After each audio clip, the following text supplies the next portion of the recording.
Finally আপনারা দেখতে পাচ্ছেন পুলসিটাতে একদম কিন্তু সেই ধানের হামার করেছে, ধানের ডোল উপরে, আর সেই সাইড দিয়ে কিন্তু মানে ধান ঢালার যে পজিশন সেরকমই কিন্তু দুর্গাপুজোর থিমটা করেছে। তো শ্যাম ভাই সরাসরি দেখাচ্ছি কয়েকটি প্যান্ডেল আজকে আপনাদেরকে এই ভিডিওর মাধ্যমে, বেশি বড় ভিডিও হবে না, ছোট্ট ছোট্ট ক্লিপ দিয়েই কিন্তু একটা ভিডিও সেজে উঠবে। তো দেখুন খুব সুন্দর কিন্তু একদম কার্যকারী করেছে একদম পুলসিটার প্যান্ডেল, আর মা দুর্গাও রয়েছে। আর আজকে আপনাদেরকে দেখিয়ে দিচ্ছি শ্যাম ভাই সরাসরি, মা দুর্গাও রয়েছে এপাশে আর সব কিছু রয়েছে, আর এখানে প্রসাদও দেওয়া হচ্ছে। ঠিক আছে, তো বন্ধুরা আমরা চলে আসলাম একদম দেওলা বাজার, এখানে হয়েছে চা বাগান। ঠিক আছে, সেই চা বাগানে চলে আসলাম। হয়তো দুর্গা পুজো কেটে যাওয়ার পরে আপনারা ভিডিওগুলো দেখছেন, সে 2 জন দেখুন, 10 জন দেখুন, আর 10 লাখ লোক দেখুন, আর 20 লাখ লোক দেখুন, প্রত্যেকটা ভিডিও কিন্তু অনেক কষ্ট এবং মেহনত করে ভিডিওগুলো বানাই। তো ভিডিওগুলো পুজো কেটে যাওয়ার পরেও ছাড়ছি, স্টেপ বাই স্টেপ প্রচুর ভিডিও আগেও ছাড়া হয়েছে। প্রত্যেক দিনের কিন্তু আমাদের প্রোফাইল থেকে ভিডিও পোস্ট করা হয়েছে, কিন্তু আমরা একদিনে হয়তো অনেক জায়গায় গেছি, তো সেই জন্য একই দিনে তো আর সব ভিডিও দেখানো যায়নি। তো স্টেপ বাই স্টেপ ভিডিওগুলো পুজো কেটে যাওয়ার পরেও দেখাচ্ছি, কেন একই মানুষ সব জায়গায় পুজো দেখতে যেতে পারেনি, সম্ভব হয়ে ওঠেনি। তো দেখতে পাচ্ছেন আমরা সেই দেউলার চা বাগানে চলে এসেছি। প্যান্ডেলটা যখন হয়েছিল তখনও আমরা এই প্যান্ডেলটার ভিডিও করেছিলাম। তো অসাধারণ, খুব সুন্দর কিন্তু দেউলা বাজারে সেই হনুমানজির মন্দিরের পাশে ওখানের প্যান্ডেলটা হয়েছে। তো চলুন, তারপরে আমরা চলে আসলাম একদম মেছোদা থার্মেল গেটের কাছে। আর এই থার্মেল গেটের কাছে প্যান্ডেলটা সন্ধ্যারবেলা আপনারা দেখতে পাচ্ছেন একদম বহু মানুষ এসেছে, এবং লাইটিংটা যখন পড়ছে সেই যেমন মনে হচ্ছে রাবণের নৌকার শ্রীলঙ্কার যে মানে স্বর্ণ মন্দিরের মতন পুরো লাগছে, সেরকমই লাগছে, পুরো সোনার মতন চকচক করছে। খুব সুন্দর দুর্গাপুজোর প্যান্ডেল হয়েছে একদম মেছোদা থার্মাল গেটের কাছে। কয়েকটি আগেও ভিডিও বানিয়েছিলাম, তো পরিবারকেও নিয়ে এসেছি, সাথে বড় মেয়ে এসেছে টিনা, ছোট মেয়ে এসেছে সোমা, আর মিসেস এসেছে। তো চলুন দর্শক বন্ধুরা আপনাদেরকে দেখাচ্ছি, যারা দূর দূরান্ত থেকে আমাদের ভিডিওগুলো দেখছেন কিংবা আমাদের চ্যানেল যারা ফলো করে রেখেছেন দূর দূরান্তর মানুষ, আপনারা দেখুন এটা আমাদের পূর্ব মেদিনীপুর কোলাঘাট মেছোদা বাজারে একদম সেই থার্মাল গেটের কাছে এই প্যান্ডেলটা হয়েছিল। তো প্যান্ডেলটা কিন্তু আগলি দিকে অসাধারণ লাইটিং এবং কার্যকারী করেছে ডেকোরেশন। তো চলুন আমরা প্যান্ডেলের ভিতরে আস্তে আস্তে যাচ্ছি মায়ের কাছে, আপনাদেরকে মায়ের দর্শন করাবো।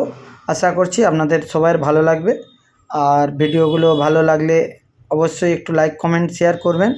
আর যারা দূর দূরান্ত থেকে দেখছেন, কোথা থেকে দেখছেন বন্ধুরা, ভিডিওটা কেমন লাগছে অবশ্যই জানাবেন। তো দেখতে পাচ্ছেন ভিতরের যে ডেকোরেশনগুলো আরও অসাধারণ করেছে। তো এখানে এসে দেখতে পাচ্ছেন বহু মানুষ মায়ের সাথে সেলফি তুলছে এবং ফটো তুলছে যে যার মতন করে। তো আমরাও চলে আসলাম, দেখতে পাচ্ছেন বহু মানুষ শান্তিভাবে। আমরা এসেছিলাম একদম বৃহস্পতিবার দশমীর দিনকেই। তো এটা দশমীর দিন রাতের পরিবেশটাও আপনাদেরকে দেখাচ্ছি, যে দশমীর দিনেও কিন্তু বহু মানুষ দূর দূরান্ত থেকে মায়ের দর্শন করতে এসেছিল। তো সোমা উঠে পড়েছে উপরে, তো দেখতে পাচ্ছেন সবাই কিন্তু এখানে ঠাকুর দেখছে এবং যে যার মতন করে ছবি তুলছে। তো আমরা এখান থেকে গিয়ে আপনাদেরকে স্টেপ বাই স্টেপ পরপর দেখাবো, আশা করছি আপনাদের খুব ভালো লাগবে। দেখতে থাকুন, সাথে থাকুন বন্ধুরা, সবার খুব ভালো লাগবে। তো চলুন বন্ধুরা, এই যে সুজাতা টিনা বেরিয়েছে একদম মন্দিরের ভিতর থেকে, প্যান্ডেলের ভিতর থেকে আমরা বেরিয়ে আসলাম। বেরিয়ে আসার পরে আপনাদেরকে দেখাচ্ছি প্যান্ডেলের আগলি দিকে কিন্তু একটি সেলফি জোন হয়েছিল, যেখানে যত সব মানুষজন আসছে তারা ওখানে ফটো তুলতে পারবে, সেরকমই একটা ব্যবস্থা রয়েছিল। কিন্তু এতটাই ভিড় এখানে, আমরা এখানে ফটো তুললাম না। এখান থেকে আমরা চলে আসলাম একদম সেই মেছোদা আরাধ্যার পেছনে একটি দুর্গাপুজোর প্যান্ডেল হয়, অনেকেই কিন্তু জানেন, কিন্তু অনেকেই কিন্তু হয়তো জানেন না এখনও। তো এখানে কিন্তু প্যান্ডেলটা খুব সুন্দর হয় প্রত্যেক বছরই।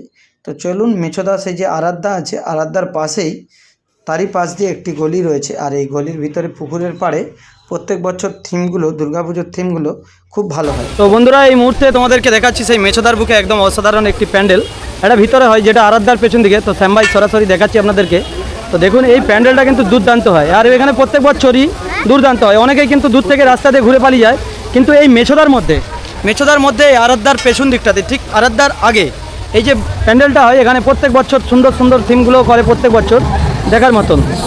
তো চলুন বন্ধুরা আমরা এই প্যান্ডেলটার ভিতরে চলে আসলাম। তো ভিডিওগুলো বানিয়ে রাখা নিজের পরের সময় দেখলেও ভালো লাগবে, তো সেই জন্যই কিন্তু ভিডিওগুলো বানিয়ে রাখি, যে আমি যে বয়স সেট কেটে যাওয়ার সময়গুলো, এই জন্যই বিশেষ করে ভিডিওগুলো বানাই। আর এই ভিডিওগুলো খুব সুন্দরই লাগে। পরে যখন আমরা দেখি যে কোনো নিজের একটা ভিডিও দেখা অনেকটাই সৌন্দর্য লাগে। তো চলুন শ্যাম ভাই আজকে আপনাদেরকে কোলাঘাট থেকে দেখানোর চেষ্টা করছি। তো আশেপাশে বহু মানুষ কম বেশি কিন্তু চিনে, তো আপনাদের আশীর্বাদে আপনাদের ভালোবাসায় আর নিজের অত্যাধিক পরিশ্রমের জন্যই কিন্তু মানুষ চিনে। এই দেখতে পাচ্ছেন প্যান্ডেল পুজো দেখতে এসেও ক্যামেরা ধরে ধরে ঘোরা, বোকা কিংবা ছবি তুলে আবার এডিট করে নিয়ে যাওয়া, তো অনেক কিছুই কিন্তু একটা ব্যাপার রয়েছে। তো চলুন শ্যাম ভাই আপনাদেরকে সরাসরি দেখাচ্ছি। এখানে আমরা প্যান্ডেলের উপরে আসলাম, এখানে কিন্তু ঘন্টি রাখা রয়েছিল। তো যে যার ভক্ত আসছে মায়ের কাছে এখানে ঘন্টি বাজাচ্ছে, আমিও একটু ঘন্টি বাজিয়ে নিলাম। তো নেওয়ার পরে যে ভিতরে আসছি, ভিতরের যে কার্যকারীগুলো দর্শক বন্ধুরা আপনারা সরাসরি বুঝতেই পারছেন, এত সুন্দর সুন্দর কার্যকারী এবং থিম করেছে এখানের প্যান্ডেলটা। আপনাদের পুরো দেখলে মন তো ভরেই যাবে। আমার তো খুবই ভালো লেগেছে। প্রত্যেকটা দুর্গাপুজোর প্যান্ডেল চারিদিকে খুব সুন্দর সুন্দরভাবেই কিন্তু বানিয়েছে দাদা ভাইরা। তো এখানে তো আরও অসাধারণ। আপনাদের কেমন লাগছে দর্শক অবশ্যই কিন্তু কমেন্টে জানাতে ভুলবেন না। তো আপনারা কিন্তু আমাদের সাথে থাকবেন। এই ভিডিওর পরবর্তী আরও একটি ভিডিও আসবে আরাধ্যার প্যান্ডেলের, সেখানেও প্যান্ডেলটা খুব সুন্দর বানিয়েছি। ভিডিও অন্য চ্যানেল দিয়ে ছেড়েছি, তো এই চ্যানেল দিয়েও আবার ভিডিও আমাদের আসছে কয়েকটি দুর্গাপুজোর প্যান্ডেল। সবাই ভালো থাকবেন, সুস্থ থাকবেন এবং কোলাঘাটের শ্যাম ভাইয়ের চ্যানেল ফলো করে রাখবেন, নিত্য নতুন ভিডিও দেখতে পাবেন। তো এখানে যে এত মানুষ রয়েছেন, আমার ভিডিওর মধ্যে কেউ যদি থেকে থাকেন সেই ভিডিওটা যদি দেখেন অবশ্যই কমেন্টে দর্শক বন্ধুরা জানাবেন। তো এটাই বলতে চাই বন্ধুরা। তো চলুন এখান থেকে আমরা আবার আস্তে আস্তে পুরো ভিতরে কুলার লাগানোও ছিল, যাতে মানুষ ঠান্ডা পায় সেই জন্য কুলারেরও ব্যবস্থা রাখা ছিল এই প্যান্ডেলটায়। আর ঝাড়বাতি আদার্স যে স্টাইলগুলো একদম অসাধারণ। তো চলুন সবাই ভালো থাকবেন, সুস্থ থাকবেন, আবার পরবর্তী একটা ভিডিও আসবে দেখবেন।